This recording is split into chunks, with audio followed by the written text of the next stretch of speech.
I'm Sara, I'm codependent, and I'm going to try to screen share. This is the topic, which is, I use direct and straightforward communication to resolve conflicts and deal appropriately with confrontations. And I chose this topic selfishly because I didn't know how to do that. It's the main avoidance pattern that I relate to. And the actual codependent characteristic is codependents often use indirect or evasive communication to avoid conflict or confrontation. And I just want to point out that the second sentence in the welcome is most of us have been searching for ways to overcome the dilemmas of the conflicts in our relationships in our childhood. So right off the bat, welcome to CoDA. Here's a way to overcome dilemmas of our conflicts. I was one of those that hated conflict. I used to think the way to resolve conflicts and deal with confrontations was to give in. Yeah, that was smooth. All my relationships were very smooth because I wasn't part of it. I was just whatever you wanted me to be. Not you, but whatever other people wanted me to be. Now I have evidence that for myself, the way to overcome dilemmas of conflicts is not to be indirect, passive, or evasive. And I will share a big example later. I never wanted to make waves. I run and hide from any kind of confrontation. In fact, the definition scares me, and I like to look up definitions of words. Confrontation is a hostile or argumentative meeting or situation between opposing parties. Hostile is unfriendly, antagonistic. So confrontation, I don't like it, but it's part of life, and how I'm going to deal with it, there's two ways, direct or indirect. And of course, I'll be talking more about that. Even the word, okay, I don't know what you heard last, but I was talking about hostile being unfriendly. And even that scares me. I want everybody to think I'm cool all the time. And if somebody, well, I was just watching a show and I pick out the tiniest little, oh, that person said that and that was demeaning to another person, or they put them down, they're arguing, oh dear, what do I do? And I've always struggled with that. Let's see. Oh, where I lost my place. Oh, there's three reasons why. Oh wait, let me go to my family. My dad was stern. And that's a new word for me. I'm coming up with the word stern for how my parents were, mostly my dad, and his parents were too. That scared me. I was afraid of their anger, and I am terribly afraid of anger. They didn't yell. They were just opinionated, negative, and grumpy. I didn't want to be like that, so I began practicing hemming and hawing. I avoid direct communication. I didn't want to be considered a know-it-all, and I didn't want to appear angry. Let's see. So now I want to share something from Kara's story in Codependence Anonymous. Hopefully I won't lose you again. The rigid rules I learned in my family of origin were passed along with piano lessons and sports. They were: don't express feelings, check. Don't get angry or upset, check. Internalize it, definitely. Be good and nice. I was a goody-goody. Wear a smiling mask. I was very depressed, but I always had to appear happy. And live to avoid conflict. Yep, yep. I'm like Kara, even besides the fact that our names are matching almost.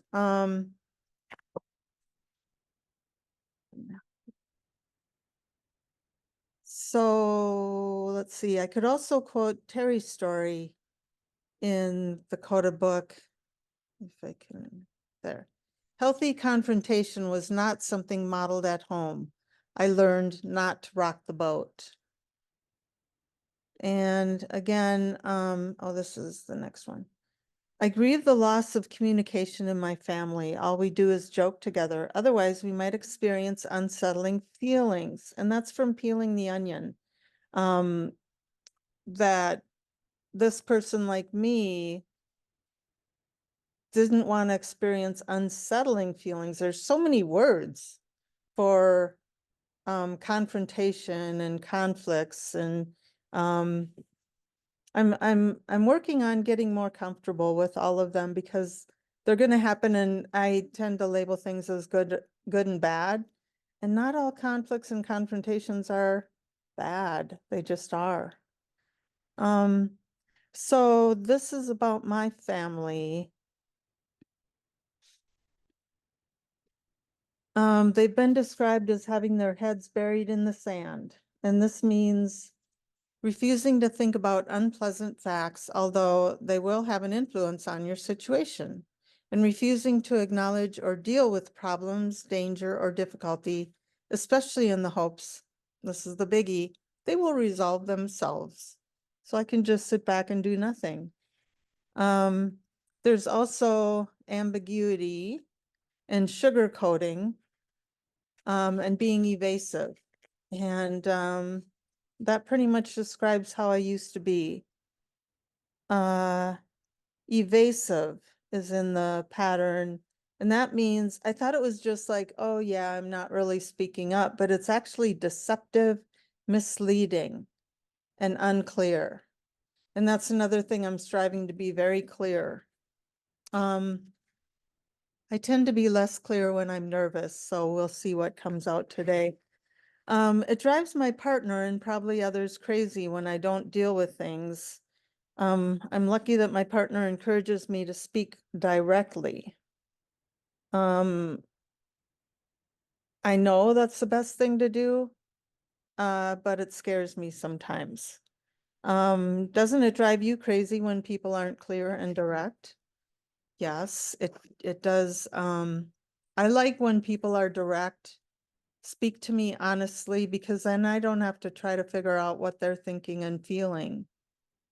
So that's a big reason when I go to reasons why or ways, what I think about when I am hesitant to be direct, but I think I should or want to, then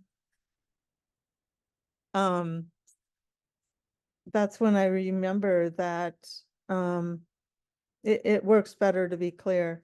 3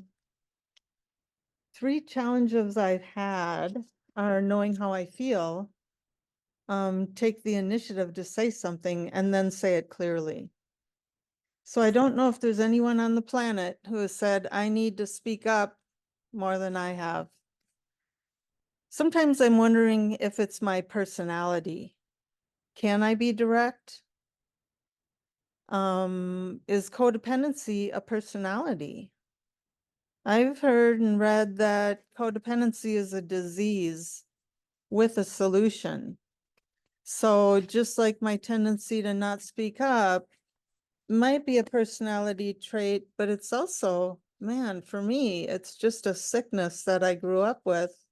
And I really want CoDA to help me break that cycle and that pattern. Oh, there's another quote. I love quotes from the book because that's where I see my answers. Oh, here's that one. The characteristic of codependence revisited from the Peeling the Onion, where I grieve the loss of communication in my family to experience unsettling feelings. What does childhood have to do with our lives today? Rather than express ourselves directly or honestly, We may go to great lengths to avoid confrontation. Conversely, if we identify with the aggressor, we may become argumentative and controlling. And codependence is about extremes. I have said that a lot because, you know, just in general, it's okay to be helpful, which I didn't think it was when I first got to CoDA. I thought I was supposed to be selfish all the time. And it's when I'm helpful to the detriment of my own well-being, or the other extreme of control, wanting to fix everyone, is being a doormat and just doing what everybody else says. So I've always said codependence is about the extremes. So here are examples of the misconceptions that I've had about being direct and straightforward. When I call an insurance company or the pharmacy or somebody who tends to give me a hard time, some conflict that I want to resolve, I usually, if I do speak directly, I'll tell somebody I yelled at them. And I wasn't really yelling. I was just speaking clearly, stating my point, but that's my mindset. And once I was in the dentist office, and when I got home, I told my partner I heard a fight in the next room. And knowing I exaggerate conflict, I told her what actually happened. And all it was the patient saying, I don't want to do that. And that's all it was. And to me, that was a big fight. So that's where my hesitancy comes in speaking directly. It just seems so harsh and rude sometimes. So now we come to the saddest part of my presentation, a more intense exaggeration or a more intense example of avoiding conflict and confrontation. So about 10 years ago now, I used to say my partner is always angry. I would tell my sponsors and friends, but not my partner. The first time I said, I can't handle your anger, she told me she was having the worst year in her life, so I felt like a bad wife for saying it. I beat myself up for speaking up and remained silent for about the next 5 years or so. And this almost severed our relationship. In fact, she wasn't angry all the time. And if I had spoken up more than just that once, she would have known what was wrong. Instead, I was just like shutting down and moving away from the relationship. So when this all blew up, one thing I promised was that I would tell her things and try to be clear. And so that's what I've been working on, is even when things are hard to say, that it's better to say them. Things were not copacetic. I like that word. Just thought I'd throw it in there. It says the next. Oh, I forgot to show this. This is what I thought of when people are speaking directly and having conflict. But this isn't the actual thing. This is what I see when people are having a confrontation or any kind of discussion. So avoiding people and circumstances. We become skilled at hiding our fears, especially when we may remain silent even when we experience injustice or abuse. We may fall into martyr roles and act helpless to avoid confrontation or accountability. We may place ourselves in a subservient position and judge ourselves harshly. We may believe we're not acceptable enough to live a life with relationships, purpose, or happiness. I think I must have searched for the word confrontation because I have a lot of quotes from various sources in CoDA, which was reassuring that I'm not the only one that struggles with confrontation and conflict. So there's another quote: serenity no longer means that I am always calm. It is that feeling of safety and security that comes when I TCB, take care of business. In life, things come up and I am responsible for taking care of all matters in my life. With the help of God, I have learned to push past my fears and do what I need to do to TCB, even confront friends whom I fear will abandon me. My recovery has taught me to stick up for myself, to speak my truth without judgment of me or others. I've been able to take risks that I never would have dreamed of before CoDA. This change came about because I've become willing to listen to the voice inside. I'm more ready to trust in my Creator because I know I'm worth it. So one way of learning how to use direct and straightforward communication, I go to the tool book, Tools for Recovery. And it talks about it in these categories: breaking the cycle of isolation. Well, first of all, I need to have relationships in order to be direct with somebody. Sponsorship is where I practice being direct and kind of run things by my sponsor as well if I have something I want to say clearly to somebody else. Stress busters such as stay positive and slow down. I don't have to say it all at once. And thinking of the positive outcome in a conflict or confrontation. I always think it's going to be horrible. And that just adds to the fear. So relationship building, use messages. And I hear that a lot in CoDA. It's always a better conversation when I use messages. Setting boundaries and detachment, and then definitely higher power. Other tools where I can hear things about how to speak directly and how speaking indirectly doesn't help are meetings in the literature, writing, work the 12 steps, follow the 12 traditions, doing inventories, forgiveness, humor, prayer, and meditation. And let's see. Oh, I'm going to talk about how I thought of the steps would tie into this. And I found this quote: for me, there is a feeling that there should be a step 8A and a 9A, which should read, I just love this. Step 8A, made a list of those persons that I had allowed to control me and became willing to confront them all. And step 9A, made direct confrontations with such people whenever necessary to continue my life.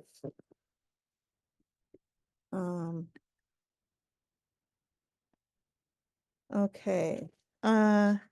So, oh, I'm gonna just read, there's one more quote. Every recovery issue that has reared its ugly head to confront me has forced me to work the steps, whether I liked it or not. That's from Celebration of the Spiritual Journey. That's from a story. So, in step one, first I have to admit that I have this pattern. I'm powerless over my communication, how my communication will be received. My life certainly becomes unmanageable when I use indirect or evasive communication. Step two, when I don't deal with the conflicts and confrontations, I go crazy trying to figure them out. When I decide, number three, to turn things over and ask for the will and power to do what I'm supposed to do, I may be guided to use direct and straightforward communication. Then I better do that, no matter if the consequences are uncomfortable. Step four, when I take my moral inventory, do I check whether or not I'm speaking my truth? Or am I wishy-washy when I know what I do want to say. There's another word, wishy-washy, from my past, right? Step 5, having admitted this pattern, I can discuss with God in prayer for guidance, myself using my desperation tool of writing. I don't often write, but when I have something hard to say to somebody, I'll write it out.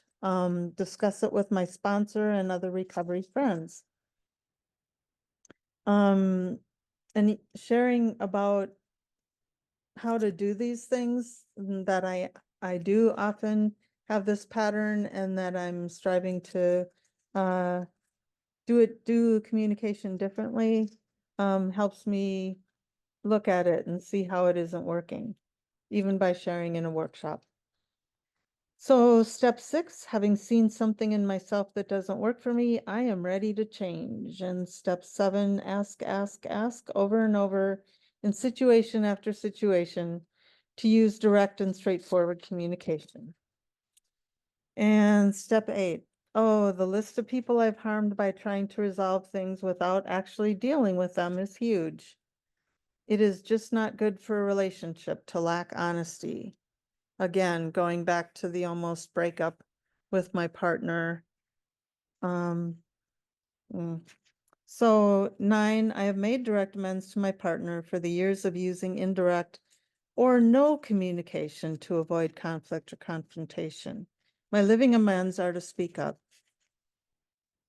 10, why does step 10 say promptly? For a good reason. 10 steps. Oh, I was going to share my 10th step story.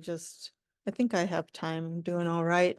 Talk about speaking up. Whenever I do something that, let's say I'm not proud of, I want to hide, right? But I have a story that when I was newly sober, and I was at a big company party 2 weeks into the job, and people were, getting drunk and whatnot, walking around on a boat and doing all kinds of crazy things. Well, I found this other person who wasn't drinking, and I was following her around. And I remember we were going up the stairs to the top deck, and she said, I said something, and I immediately regretted it. And I would have felt bad for weeks and years. I probably still would have felt bad. But shortly after that, I went to her and I said, I'm sorry I said that. I didn't mean it that way. And she said, I didn't even hear you say that. So by speaking up, I was able to diffuse my mind from feeling bad when I actually didn't even really need to. But that's me being harsh on myself. So number 11, step 11, what does it look like to have conscious contact with my higher power? Well, that would be honesty. I could practice being direct with my higher power and just saying anything that's on my mind, and I can even practice. Step 12, am I spiritually awakened to value and practice healthy and loving communications in all my relationships?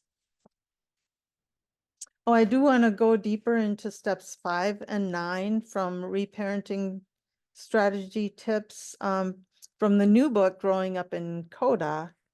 It talks about this a little bit in depth.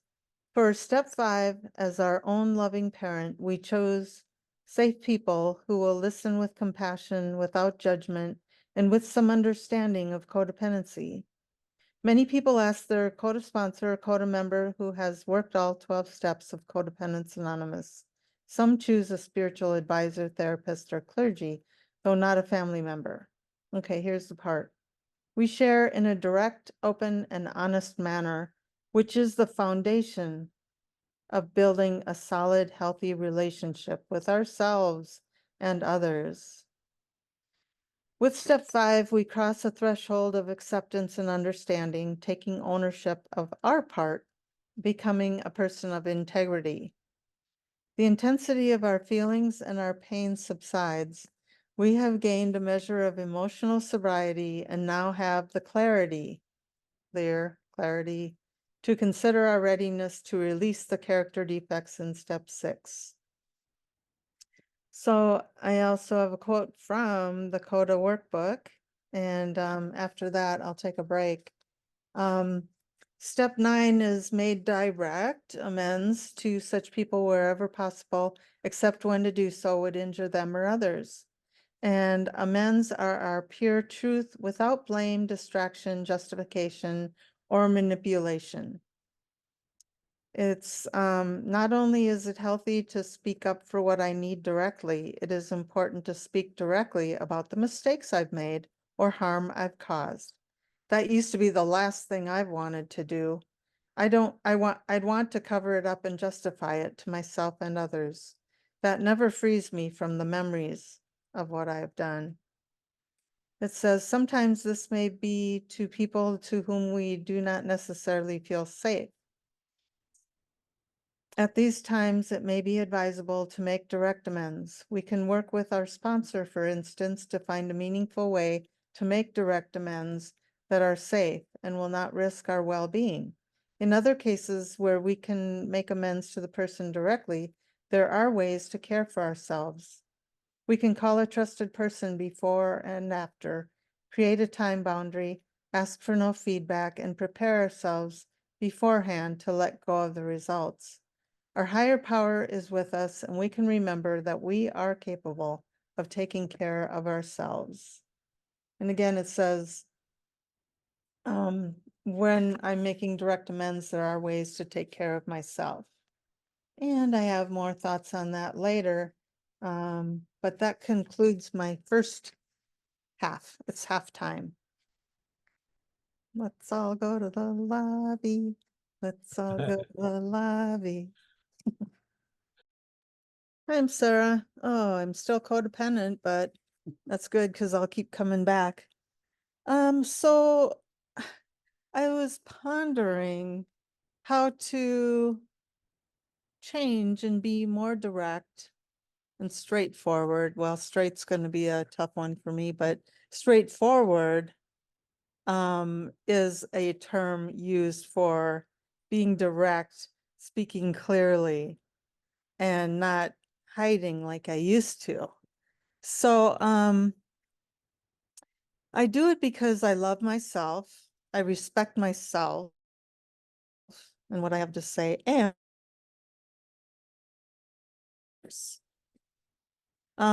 so I think I've said it a couple times, directness respects time.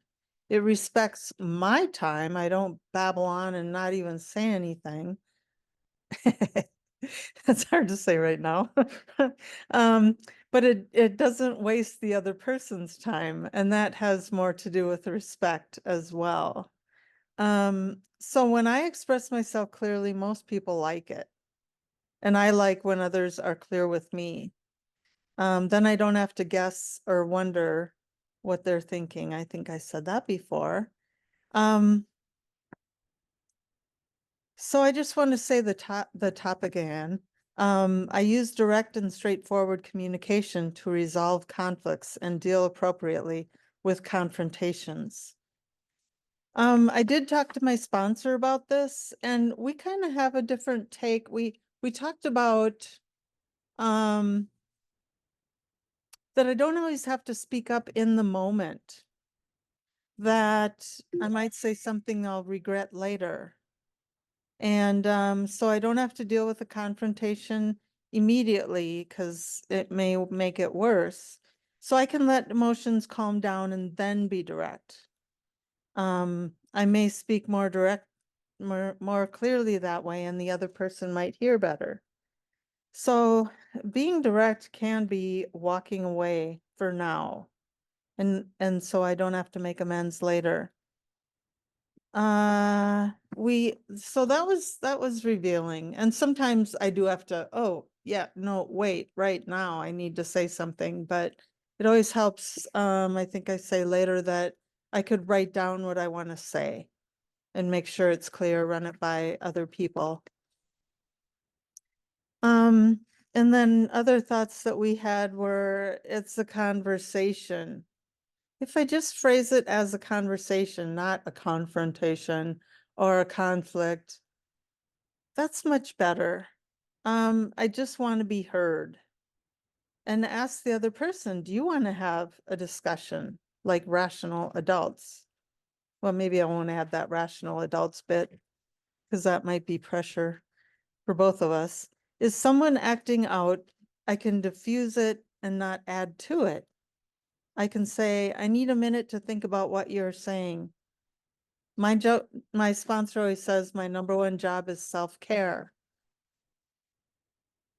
Oh, let's see. I have another quote if I can find it.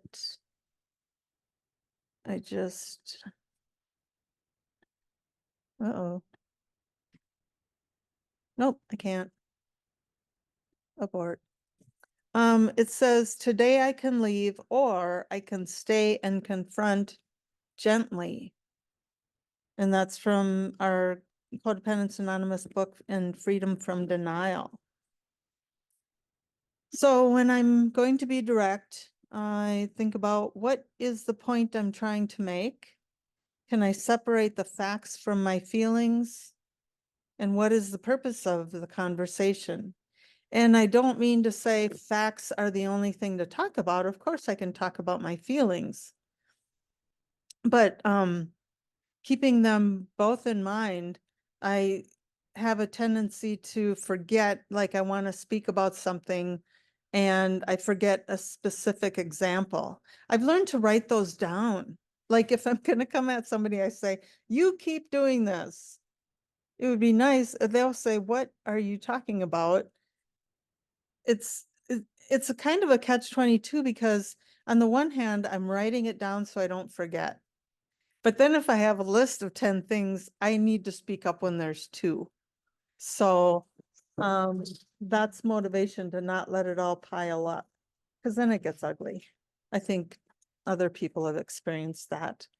So what is the purpose of the conversation? To clarify something, to share feedback, or to share my feelings. So it's all valid.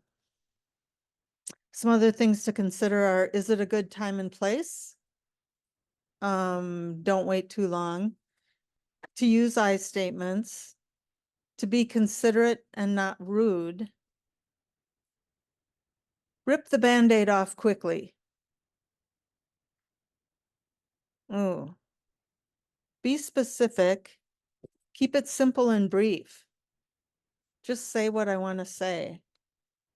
And be prepared to listen attentively, letting the other person have their feelings and reactions.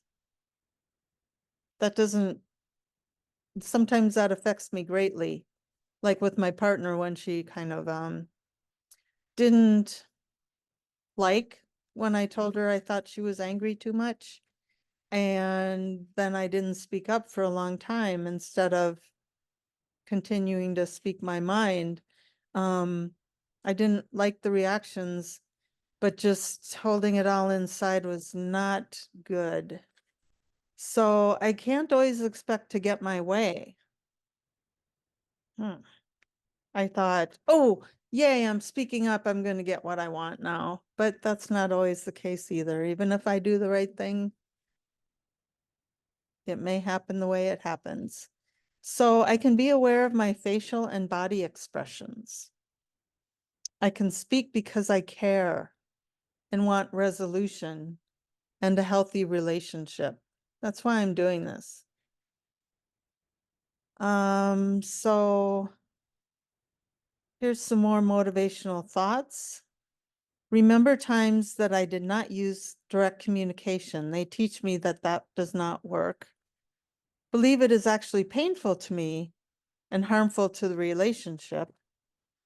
I have a better chance of getting my needs and wants met if I clearly ask for them. I remember many friends encouraging me to speak up so they know what's going on for me. I like it when people are direct with me so I don't have to guess what they are thinking or feeling.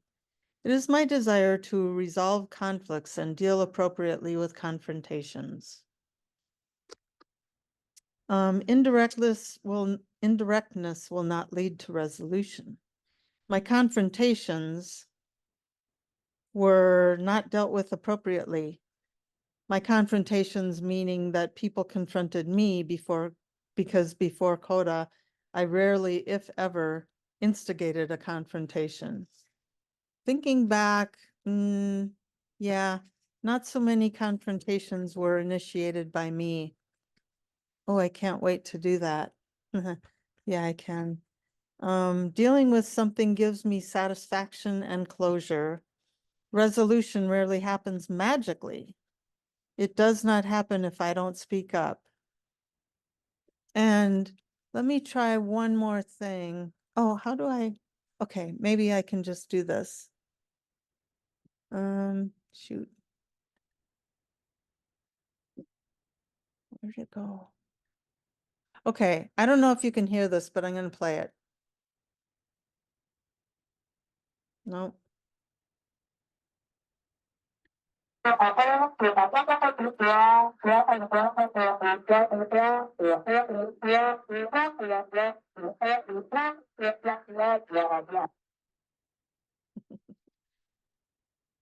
That was the adults from Charlie Brown, and that's how I used to sound.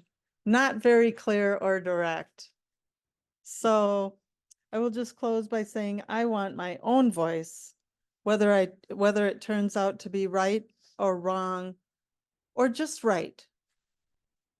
So anyway, I would like to open it up for hopefully people sharing, not just confrontations that didn't go well, but maybe confrontations or conflicts that were resolved by speaking directly, and maybe other skills that people have used to make their voice clear.